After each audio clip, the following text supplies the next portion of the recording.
नमस्ते प्रणाम। मैं गायत्री अपने चैनल में आप लोग का स्वागत करती हूँ। दोस्तों, आप लोग के बीच एक प्यारा सा देवी गीत प्रस्तुत करने जा रहे हैं। देवी माँ का भजन है।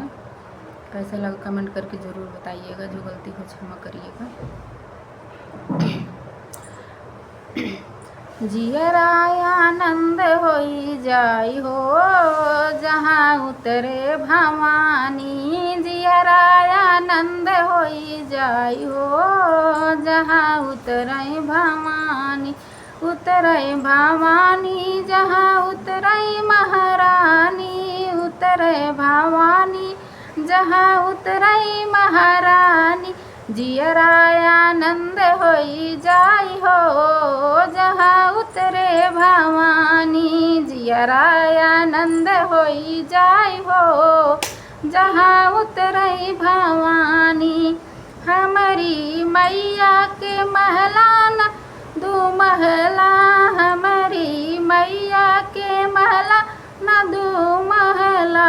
पल में मंदिर बन जाई हो जहाँ उतरे भवानी। पल में मंदिर बन जाई हो जहाँ उतरे भवानी। क्षण में मंदिर बन जाई हो जहाँ उतरे भवानी। जियराय आनंद होई जाई हो जहाँ उतरे भवानी। जियराय आनंद होई जाई हो जहाँ उतरे भवानी। हमारी मैया के धन नाही दौलत। हमारी मैया के धन नाही दौलत। पल में भरत भंडार हो जहाँ उतरे भवानी। पल में क्षण में भरत भंडार हो जहाँ उतरे भवानी। जहाँ जियराय आनंद होई जाई हो जहाँ उतरे भवानी। जियराय आनंद होई जाई हो जहाँ उतरे भवानी। हमारी मैया के छुरी ना कटारी। हमारी मैया के छुरी ना कटारी। दुष्टों का करे संहार हो जहाँ उतरे भवानी। दुष्टों का करे संहार हो जहाँ उतरे भवानी।